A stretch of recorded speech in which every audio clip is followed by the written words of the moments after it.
rotulids and picuscales have a little tiny caudal fin at the very end.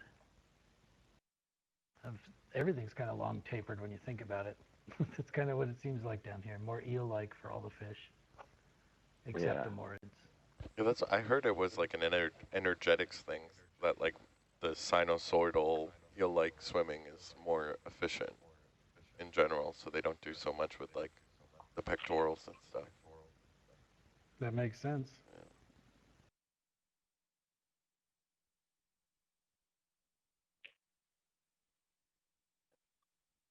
I think it's called inguilliform or something, right? I don't know.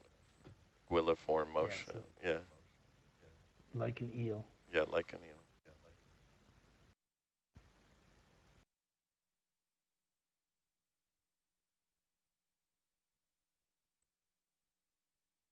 And there's dinner for one of them going right by right now. And then on the coral side, we've been seeing heteropathes, which used to be bathypathes. Then there's been some bathyalcyons, which used to be anthomastus. So you have to try to keep all the different names straight. And then we just saw the Calyptrophora.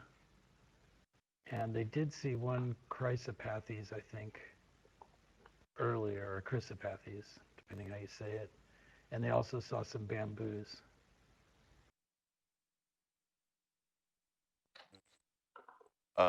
It was insufficient forward aft thrust, but I think it was from a while ago. I'll check with him. But we've been going in a straight line. Just screwed up the map for a second. What's wrong with that? That looks great. Yep, it's big picture time. I can read every one of those words, yeah. And then and the rest of it, Chris, for the sponges, we've just seen a few. At the very end of the last watch, there was a really cool stalk sponge. Other than that, I think we've just saw one little sponge on a rock here on this watch. So at this point, unless we're on a transect, if we did come across one of those other species,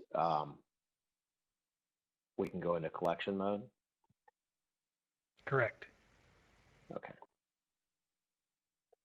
And even just zoom in and look mode. Get some picture, yeah. Okay. Oh, no oasis.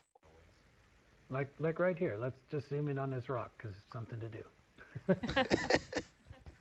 That's the attitude. I mean, there's a lot of creatures on this rock. I know. Yeah. Go take a look. Yeah, let's do it. Let's do it. Little island in the middle of the sediment. Let's touch down here a little. The crab's trying to hide under the anemones. Looks like he has an umbrella. He has the palm trees in the back. Oh my gosh, it really is an island. It does. It totally looks like a palm tree. Crab's on a mini vacation. All right, Marley, go ahead. Look at you.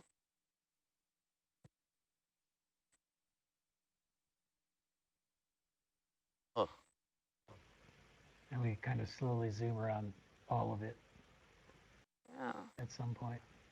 He's got something Yeah, what's that white material? to the left of his claw, yeah.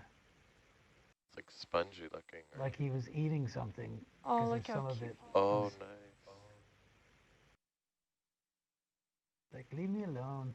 For some reason I expected I larger bet. eyes. Look at his mouth. Yeah. Lots of parts. He's talking to us, but we don't understand. Let me eat. No close-ups, please. I Marley, you relate. want to come a little wide and we'll frame up the rock? We'll have to go. Get his little island in there. Oh, yeah, there you go. So is that a little baby coral on the above the anemone? This looks To good. the right side? On the Yeah, it looks left. like Oh, it, and doesn't on the it? right. Oh, yeah. All right, guys. It looks like it. I'm gonna come wide there, Could we please. zoom in on, Oh, could we sorry. zoom in on one of the red pitchforks? Red pitchforks, Raj. Good, Marley.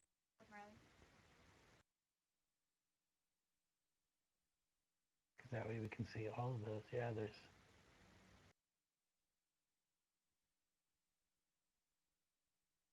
3 corals in that picture.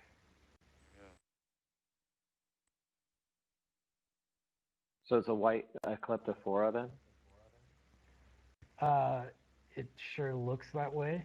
It's pretty tiny, Yeah. so it's really hard. That last Yeah, branch right. is just covered in detritus and looks dead, right? All right, guys. I'm gonna have to Yeah. come It does. wide, Yep, Marley. we can keep going. Roger that. Or we can take the whole rock with us. But, that's gonna do some weird things to our ballast. Well, put it dead center. Put it on top. Ditch every other sample and just have the rock. I don't Just think. find more foam under water. No. I think all the other watch ships would not be very happy with this. It's syntactic rock. That's what goes on there. That'll be a real discovery. I wonder if pumice is Oh, no. later. Well, speaking of eel-like things, there was that one fish right there, but I didn't see it very well.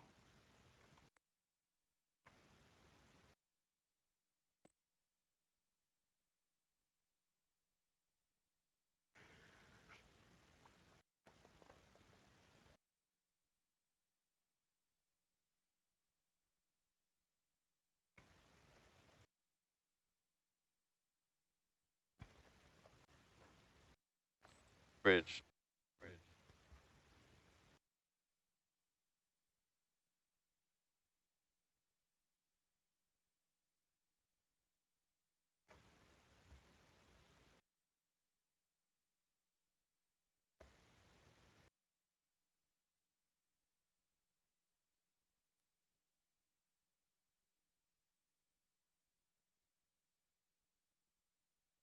And for all of you watching at home, we are now at 2,800 meters below the surface on the Santa Lucia Escarpment, kind of off Morro Bay, California. And we're out here exploring, looking for deep sea corals, sponges, fishes, and assorted other critters. We're trying to figure out what lives at these depths and in this area. And we're doing quantitative transects off and on during this dive that we can use that data to compare the fishes, corals, and sponges assemblages from this area compared to others along the coast.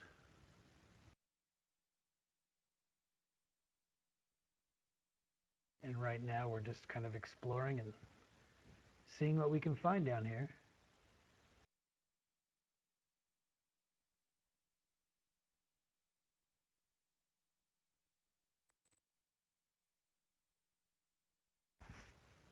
I like these little micro shells. Yep. Meso shells.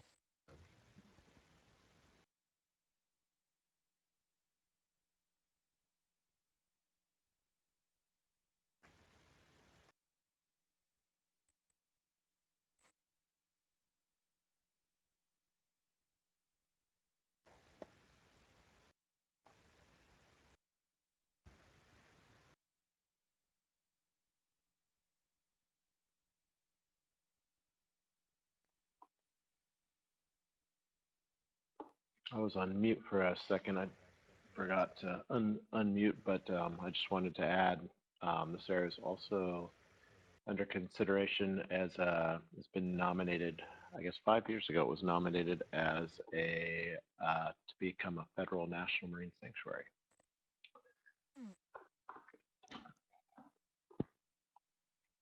Nominated does not mean it is a national marine sanctuary, but it means it'll go through a process, be evaluated to become a national marine sanctuary.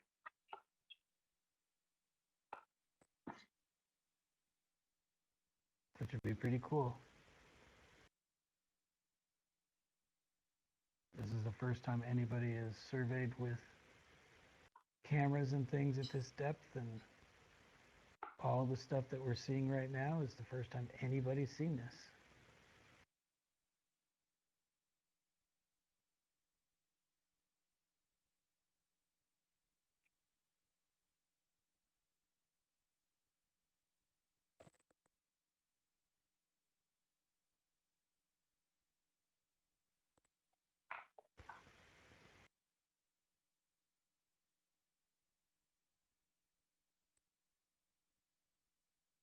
If you think about it, we see basically 100% of the Earth surface, the terrestrial part, with Google Earth. We can all zoom in and out on every continent, but the ocean in our own backyard is just so, it's not surveyed. People have never seen it before. Well, Google better get on that. We need Google water. Google can Can stay we out. stop at this coral right here? Oh yeah, Like sure. take a look at Spiral. this coral? Yeah. Looks like a pigtail to me. It really is. Oh,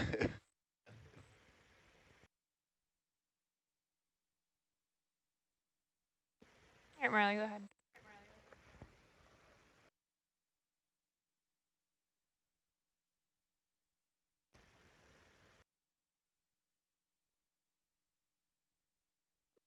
What's that little fish? Is that a Casquillo? Was that a I can't fish? see the little fish. Shrimp?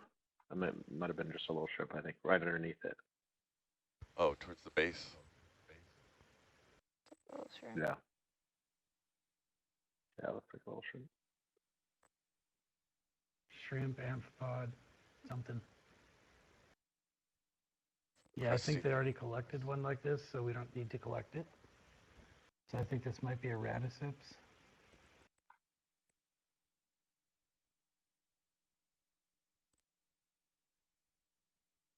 Very cool. Thank you. Yep.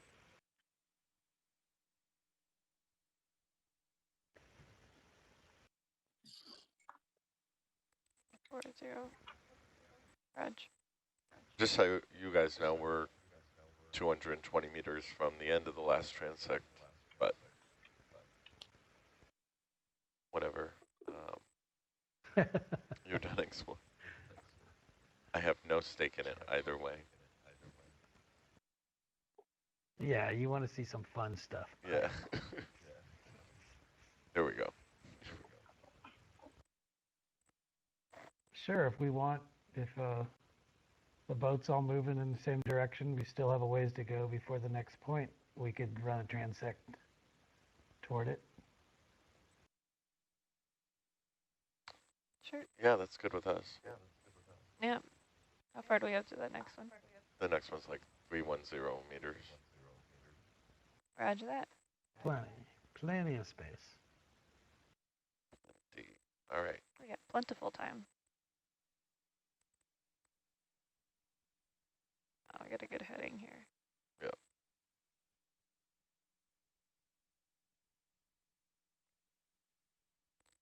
All right.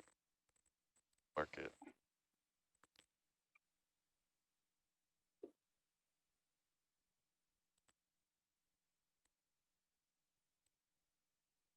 All right, starting my move. Oh, we need lasers on.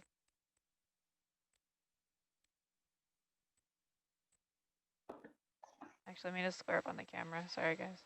Sorry. That was a good call on the lasers. All right.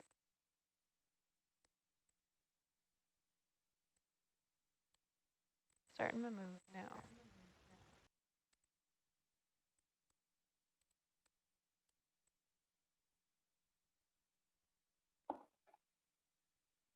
Thanks, Riley.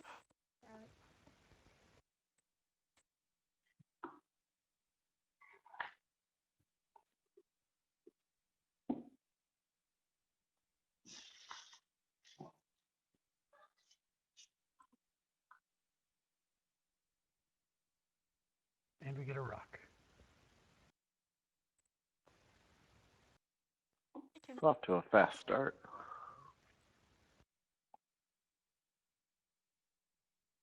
Too bad we didn't get the other rock in there.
All right, Chris, you can annotate this one.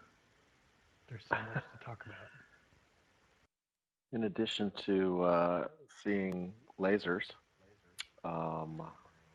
we're also seeing soft sediment and brittle stars. The Is there really lasers, an I S on the believe. end of that? Sorry, just in my imagination. Oh yes, yeah, there are. Oh, okay. I also see the C-pen coming up. And the lasers, I believe, correct me if I'm wrong, are 10 centimeters apart. Yeah, That is correct. Whoa, look at that. Some algae.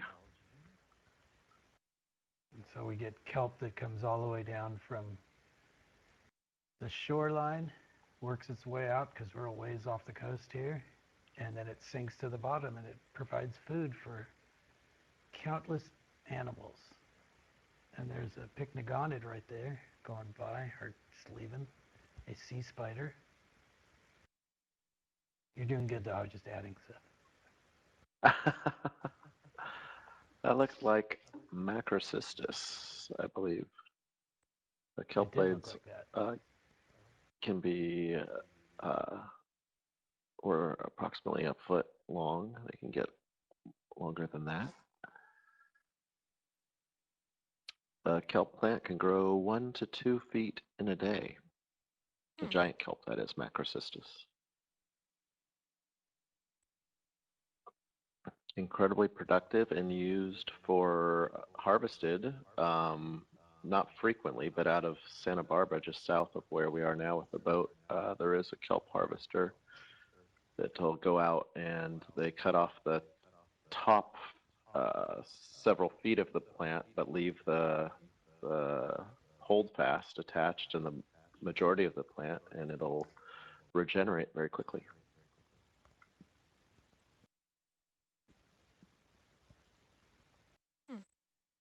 Interesting. And what do they use that for? I don't know how much they're still using it for everything anymore, but it's been used as a congealant, everything in toothpaste to ice cream, as I understand. Do you know more than that? I think they've found other chemicals to replace kelp in a lot of ways, so it's not harvested as much.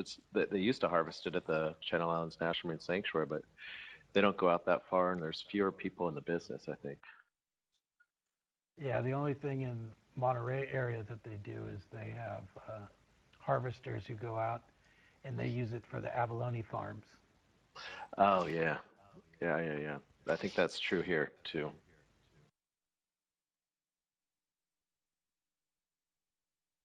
Since on our coast, you can't commercially or recreationally catch abalone anymore. The only way to get them is farmed.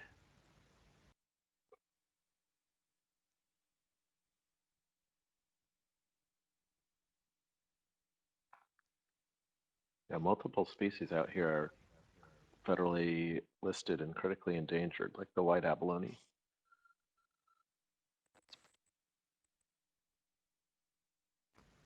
Yep, that's a deep living, or the deepest living abalone, I believe. So most people would never even see that even if it was around. But if you go dive, if you're in the tide pools, you can find the black abalone. But you can't take them, you can just look at them. They are working on some outplanting, white abalone outplanting. Yep, there's folks at my center who are doing that. They're down in La Jolla, San Diego area, and they have, I can't remember the exact number, but I'm going to say 4 or 5 sites where they are outplanting them and then following them over time. Go out on scuba and drop them down.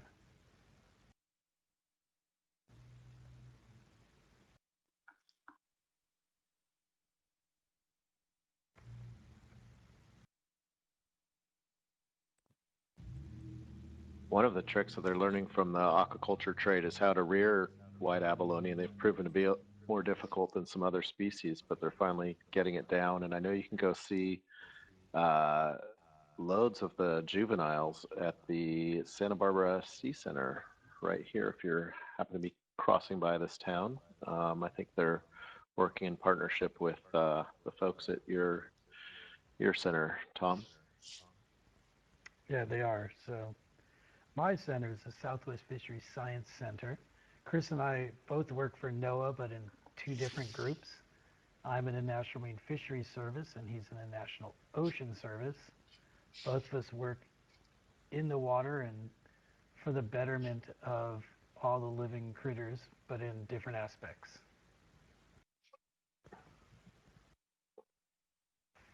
I like the word. And neither of us works for the National Weather Service. That's oddly So specific. don't blame us if the predictions are wrong. Roger.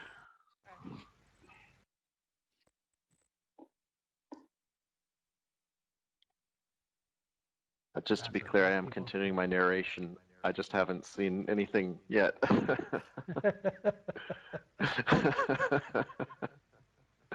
There's some black dots and white dots. Well, I think the black dots are burrows, right? Like keyhole Some shaped. of them look like the little tubes too that are sticking out. Like there's a and also some marine snow. Yeah. There is some. I think that's just a brittle star arm.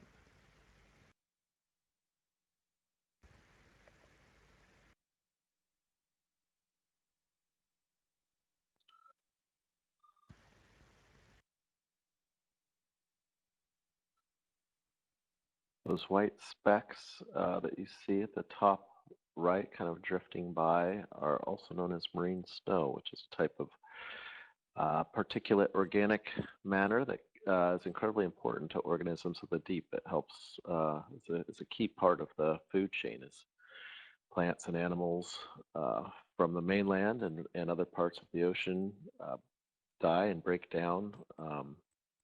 They become little particles, can become little particles in the ocean that slowly drift down to the seafloor and provide food for the animals there.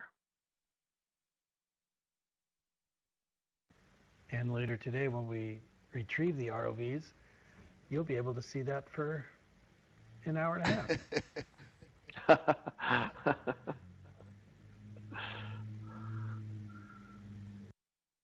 That's our marine snow viewing portion.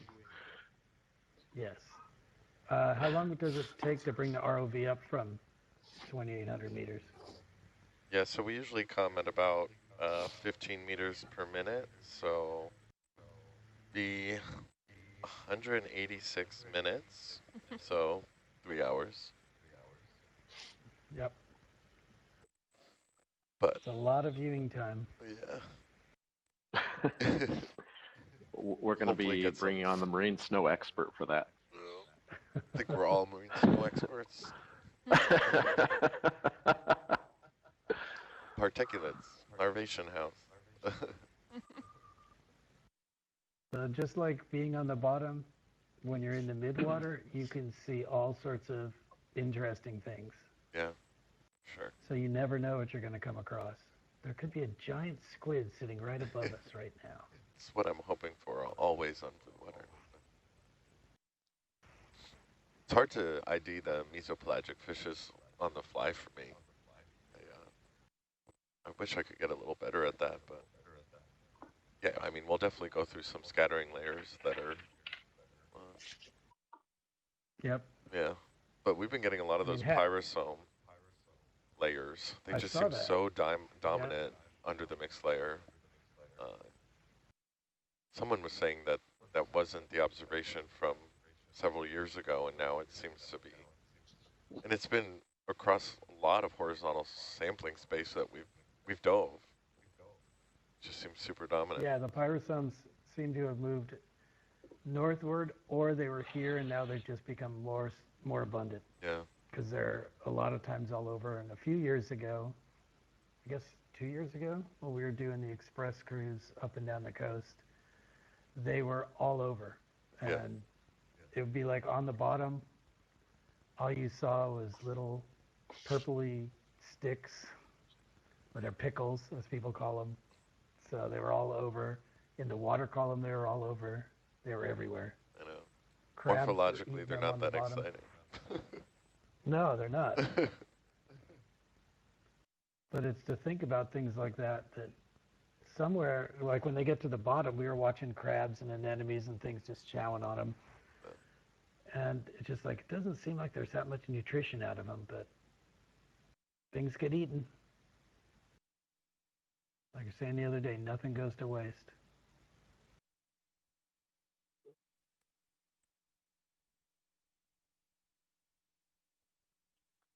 How far are we along the transect?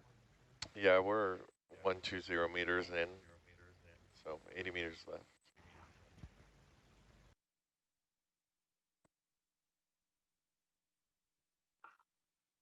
Yeah, like the other urochordates, like the tunicates and salps and stuff, are really gelatinous. But is that true for the pyrosomes as well? Because it doesn't look that way. They look... They're extremely hard. Yeah, they're very, very hard. But yeah, it's just unusual among that group. Yep.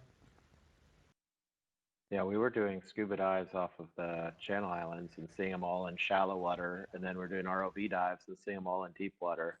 Yeah, just a couple of years ago, I guess. Absolute coverage, and we haven't seen them. I think I've seen one since in our neck of the woods. Yep, similar for us. So Chris is down in Santa Barbara area, if you know the coast, and I'm up in the Monterey Bay area when I'm doing my dives. Very similarly, we'd be putting our gear on with mostly baby and smaller pyrosomes, and that was 2 years ago, I think. And then we would go do dives with ROVs and see them all over the bottom, larger ones, and then you don't see them anymore.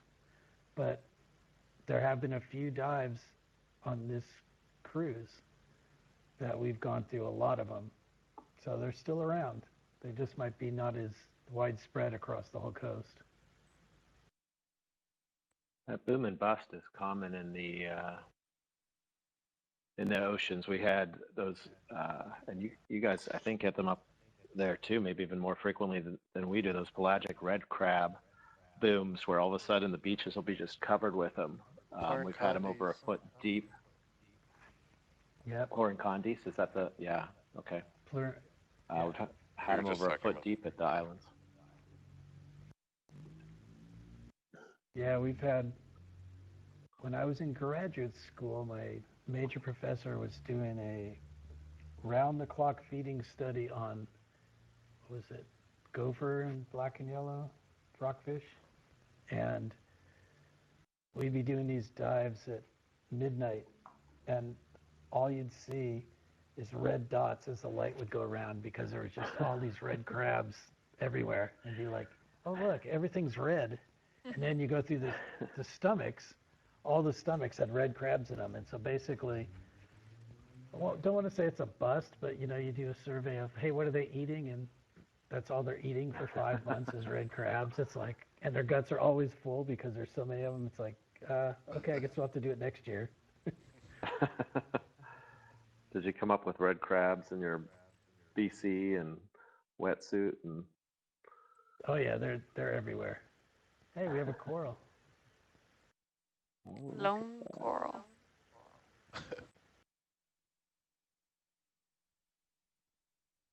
So this is a black coral, Heteropathes.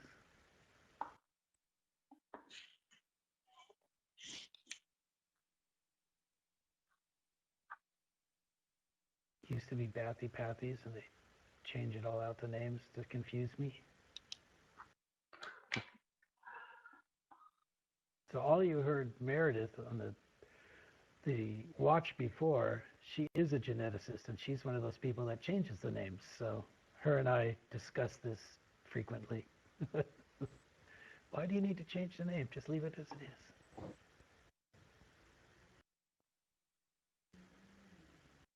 You know, they keep on upending everything. Yep, and then they split species that you know, like blue rockfish, where they split it into two, blue and deacon now. It's just, it gets tough to keep up with damn all these scientists. things.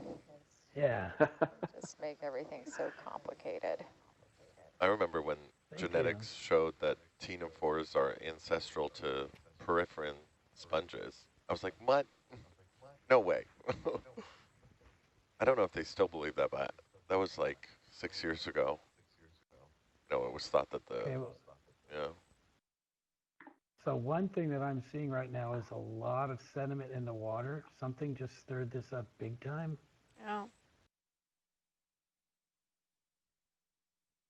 Doesn't seem like there's that much of a current. So something just got scared off the bottom. Oh, something a little bit bigger, Maybe. probably. Yeah, maybe there was a giant squid right there in front of us. there's a little coral on that rock we just went by. Yep.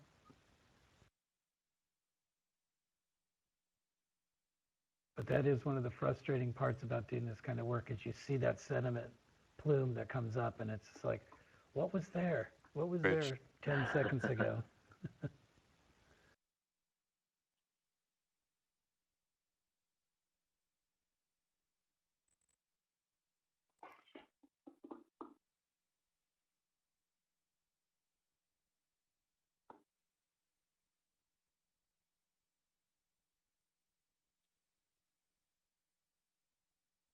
A little stock crinoid out in the middle of nowhere. And how much longer do we have in this, or how much further in this transect? yeah, 3-5 meters left. 3-5, Rog. Yeah, but the target after G is going to be on a similar bearing, so I'm not going to, unless you want to get some layback out. Oh, that's fine. Okay. Yeah, I'm hoping that, at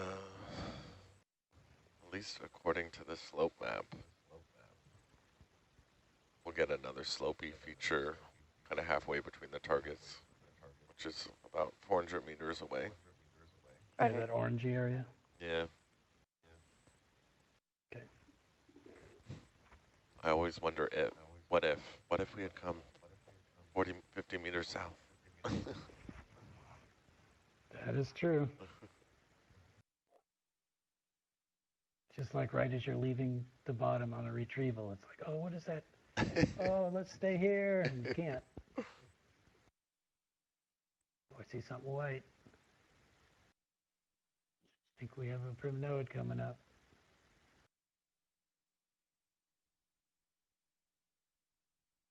Wow. Whole bunch of corals up there. Oh.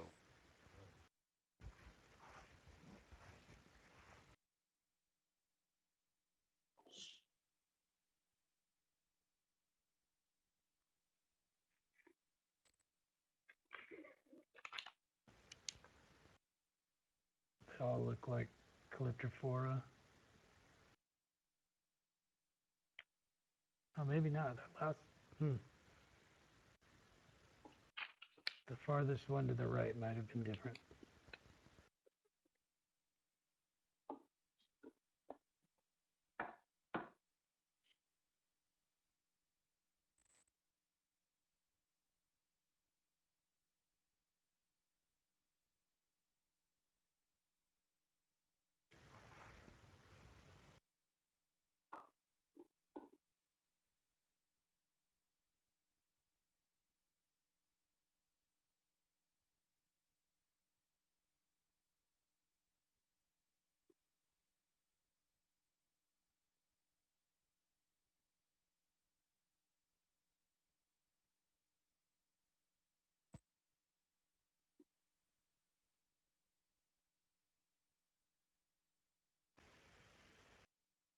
Trouble in enemies.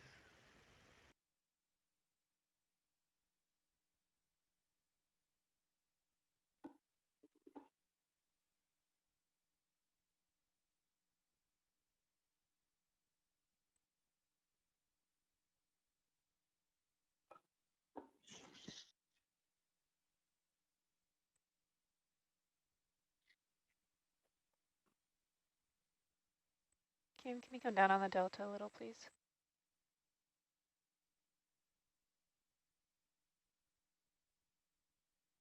Thank you.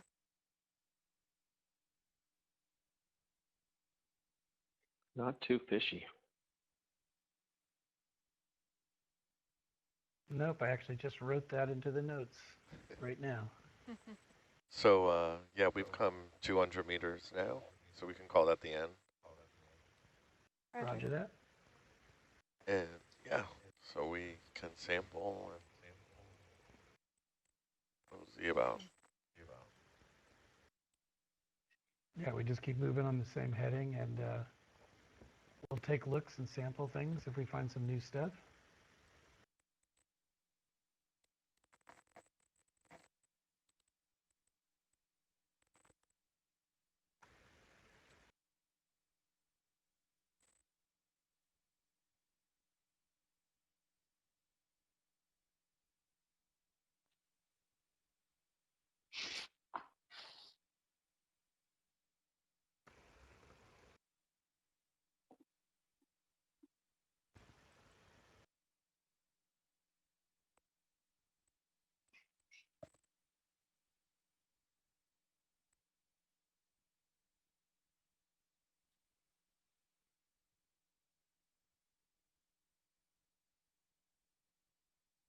Okay, we're at the rocks, so now we need the corals.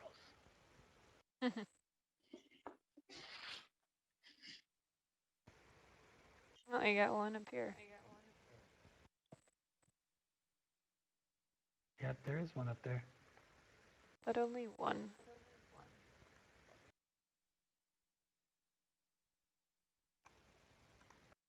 Riley, want to do a snap zoom there, please?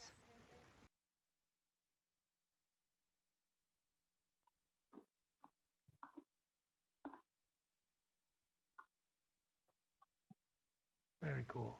All right, come wide, Marley.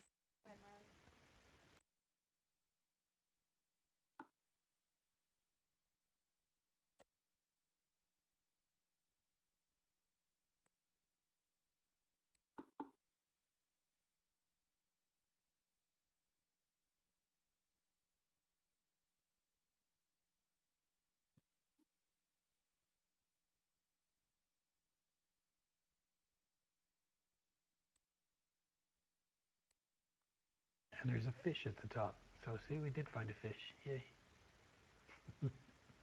I just had to ask. Well, it's funny because I was, at that same time, I was writing it down that I don't recall seeing any fish on the transect. So. Oh, now you get two. Yeah, look at that. So in shallow water, it's funny that a lot of fish will chase the lasers. I don't even know if these guys care. They don't seem like they care about much right now. No. No, probably. very slow processing speed. I'll So- get closer to the C4. Did you guys collect 2 of those urchins last time? The green and the not green or yellow? Weren't we talking about that, Mary? I don't think so. Oh, yeah. Because it was like the smaller ones looked yellow and the bigger ones were not.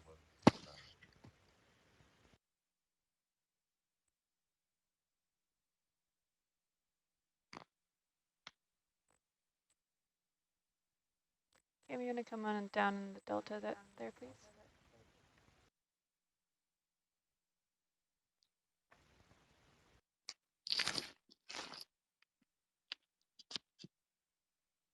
Thank you.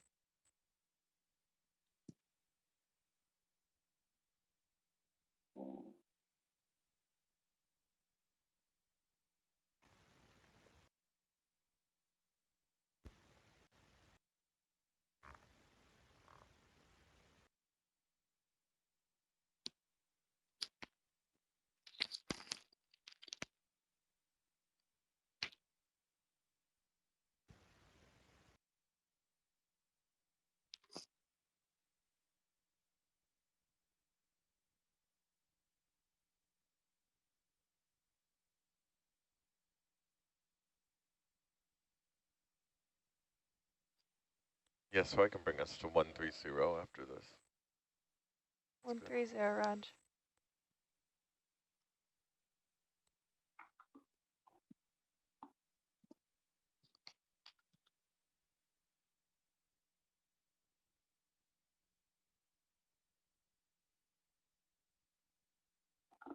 So where's the next waypoint? I don't see it on the IPAC. Yeah, so 5G is right, or like Yeah, right I mean, we're on it. almost there. Yeah, so the other one is pretty much on the same bearing, 5B. So we're going to get some slopey features no matter Okay, what we do. cool. Yeah. But Sounds good. yeah, let me know if you want to like try to really target some of these broader, harder slopes, or just keep along. Yeah, I think that we'll just kind of travel this way for now, and Yeah. then when we get to that orangey area, maybe we'll Go a little laterally. yeah, we'll go laterally. We'll go wherever we can see hard returns on the sonar. Sweet. See if we can find stuff. Yeah, That sounds we'll good. really explore.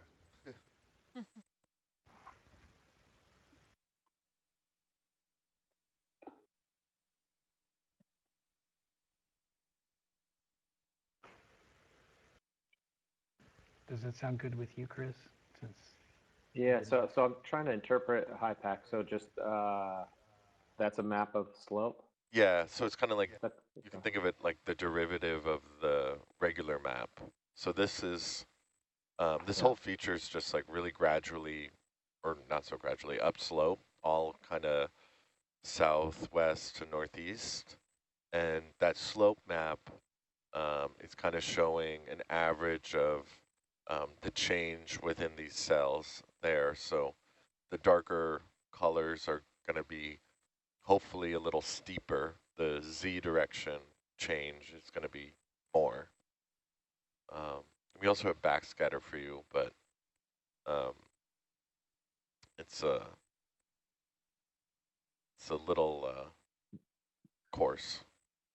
And yeah, I looked at the backscatter from the dive plan, and it didn't seem super revealing. yeah, I for think this also stretch. we're having like really compacted soft sediments, which come off as higher returns. So I it's, got you, yeah. But yeah, I've been keeping the Yeah, slope there we map go. up just because I think that's more of an interest for targeting things. Yeah.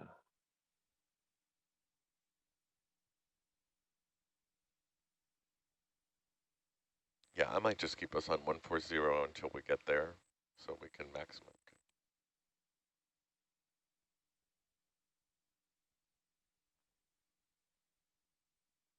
What's the distance between 5G and 5H? Hold on one second. Talking. Yeah.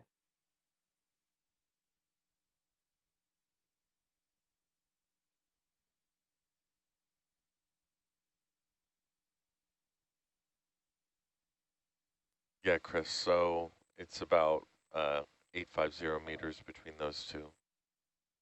Okay. So I can do a little calculation.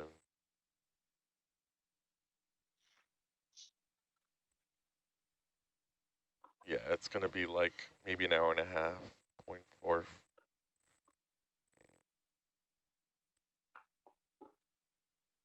Yeah. So if we stop and collect, it'll be longer. Yeah. Worth it.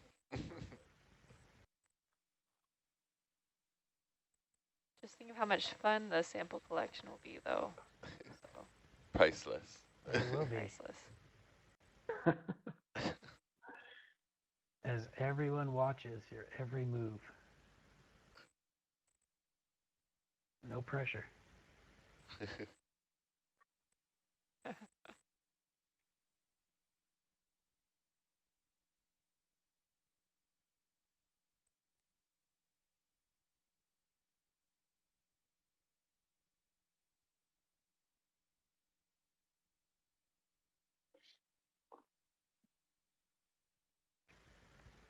So on the layer of high pack, does it have the corals and sponges too, so we can just go right to them?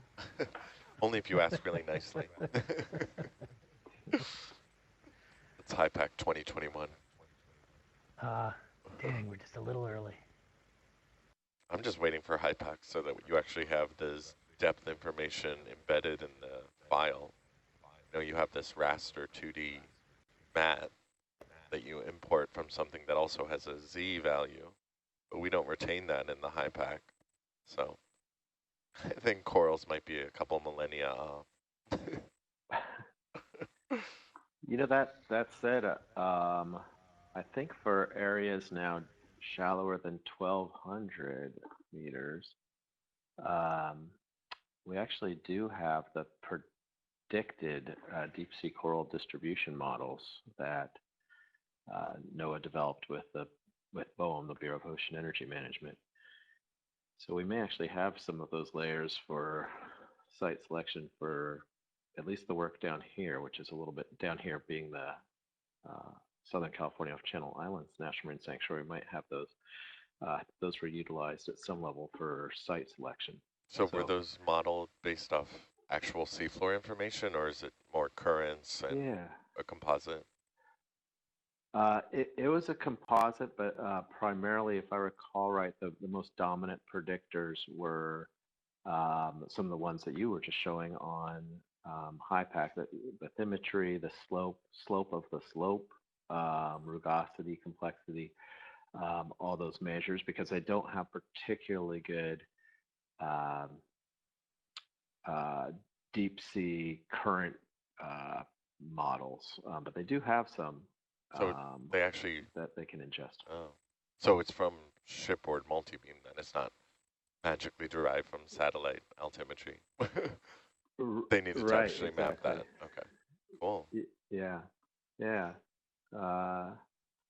And those just came out pretty recently, and so I think some of the work that you guys did down here already off of Anacapa, some of those dives along the Poti Peninsula and a couple other locations were selected because, at least by the models, they're predicted to have high coral distribution. And so they used, on the biological side, they used existing sightings data from the Nautilus and other exploration vessels that have done ROV work as well as submersible work, and looked at the sightings up and down the whole West Coast and did their predictions for the whole West Coast.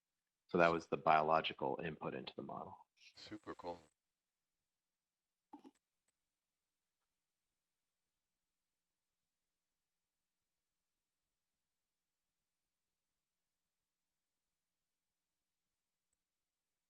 We hope is in smaller areas where there's more refined data, where you have really refined high resolution multi-beam and good backscatter, maybe better data on currents and so forth. We can develop more highly resolved models with greater precision in terms of looking at specific genera or taxa of deep sea corals or sponges. I want to see the model interpolated where there was no multi-beam data. Yeah, yeah. That'll be the real Then test. things. Well, and work like we're doing will provide good accuracy assessment data for the model. So Yeah. it's great to have a model, but if you're a resource manager, so I work with the Channel Islands Marine Sanctuary, and we're responsible for managing the waters inside the sanctuary, and we're asked, hey, can we do can a group do a certain activity in a certain location, and we want to know, okay, well, are there resources down there that might be being impacted, and so how confident we are in things in models and other things becomes really important. Yeah. So that's a good point. That's a really good point. Well, I remember at the Poti Peninsula the other day, they had some very like expected zonation between sponge and corals based off that habitat model, and it sounded pretty accurate. Yeah, I've been doing 140 still. Sorry if you missed it. I Well, that's canceled good if that. it's accurate. Because I hired those guys a long time ago. So I don't have to let them go. Yeah, but we've also been ground truthing a lot of the points for the original. This is like the second generation of the model, and we did a lot of the cruises we've done when we do these kind of dives and the transects is we help ground truth all of the, not only the habitat, but what corals, sponges live in that habitat. And so that really helps get the model to be more accurate. In fact, the Poti Peninsula was named after Matt Poti, who's the one who developed most of those models. Quite an honor. Yeah, he has something named. Man, I gotta develop something so I get something named. Yeah. By the time we're done with our shift, Tom. Well, it's all mud, so I can't have a Leidig ledge, so I gotta find something better then. I think it's gonna be more like the Leidig lump. I'll look for that one.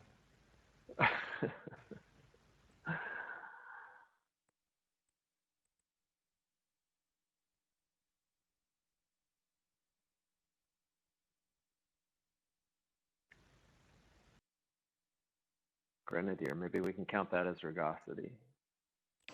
Or a cusk eel. Oh, is that a cusk eel? Yeah, I didn't want to. You thought it was a grenadier, so I'll just leave it at that. But yes, it was. Teach me, Tom. So if you looked at it, it actually had a tail. There's a little caudal fin at the end. Okay. Grenadiers they go off to a point. Okay.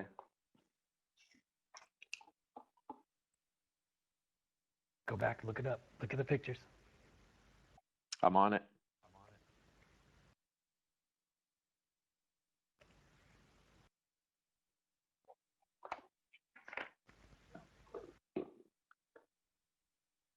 I can only look at files because I'm sitting here in the dark, so I can't look at a book. I guess I could look at it. I wouldn't be able to see it. But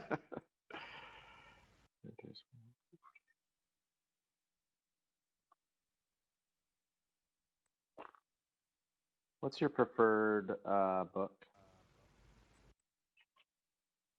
for what?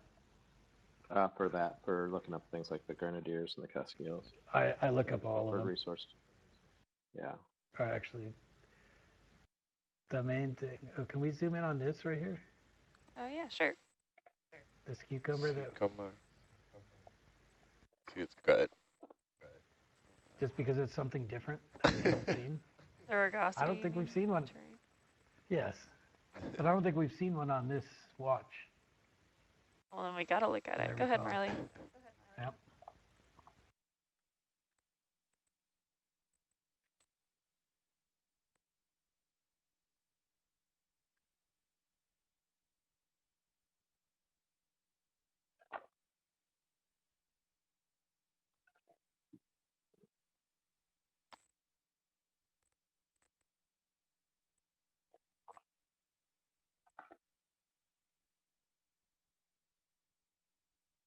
Looks like it's got its feeding Gonna come tentacles a little and wide there, things Marley. to the right.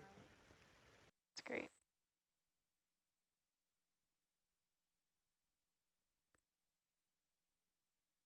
See, something we weren't expecting just shows right up. And it's that purple again. A few years ago when you guys had all the purple, here's more purple.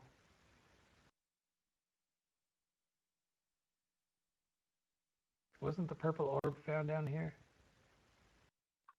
Purple orb maybe was it's farther. found in the Arguello Canyon area, just south, so close. Which is really Good close to come here, on, yeah. Marley.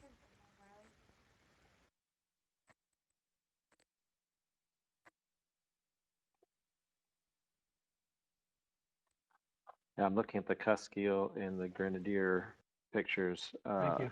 And as you said, the Grenadier definitely comes much more to a point. Cuskeel's a little bit more rounded, or the Brotula actually has a full-on tail. Or at least the red This Brotula is true. has a tail. Well, all of that group has a tail. We're still looking for the ruby-nosed one. I call them Brotulas, so it all depends on how you want to say it. But the ruby nose is my new favorite because we just kind of ID'd it 2 years ago Oh, from cool. underwater video. Okay. Yep, and we did it all in. I think we actually got the zoom in that we needed in the Channel Islands National Marine Sanctuary. Excellent. I think it was off of So Santa Cruz Island that we saw it. no known specimens that have been No, caught. there's lots of specimens, but it's to ID it Okay. from the video. Because when you see Okay. something, you have to equate the fish to what it looks like when it's out of the water. So you need to find Right. characters that don't change, because sometimes pigmentation changes, sometimes Right. the orientation of kind of the way the fish looks. It's hard to describe, but they look different underwater, not just the pigmentation, but the way they swim or things like that that could make it diagnostic for you. And Yeah. I can't remember what it was that we actually were able to zoom in on the ruby nose that we're able to determine that it was a ruby nose. So that was kind of cool. I think it was just sitting out. Most of the time you see them under a ledge, and this one was sitting out away from everything, and so we were able to zoom in on it and see it completely, as opposed to just a head sticking out from under a ledge or something like that. And that would have been probably on the south side of Santa Cruz, like in the canyon or the Yes, basin there, in the deeper waters of the Exactly. sanctuary. Yep. Okay. I think it was when Oh. you're coming upslope, because when you come Hello. upslope, that's when. Oh look, Cuskeel. see, so there you can see the tail and the big giant head. It doesn't taper as much.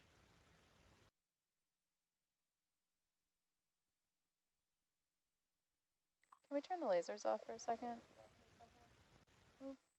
Actually, I like when the fish come to us for a close-up. Has such a friendly looking face. Yeah. Face For a a mother could love. skeleton.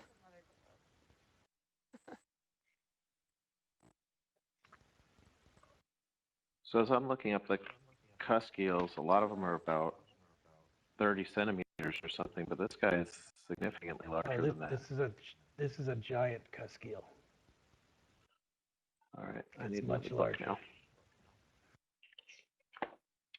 Yeah, you can't use nearshore stuff. Use an overall one. But it looks like there might be something in the stomach. It just looks a little fatter than normal. I don't know. Good for him. They're scavengers, right? Mostly. I think they're just opportunistic. Yeah. Anything they can get. Yeah. Beautiful. Yeah. Love the tail. I'm really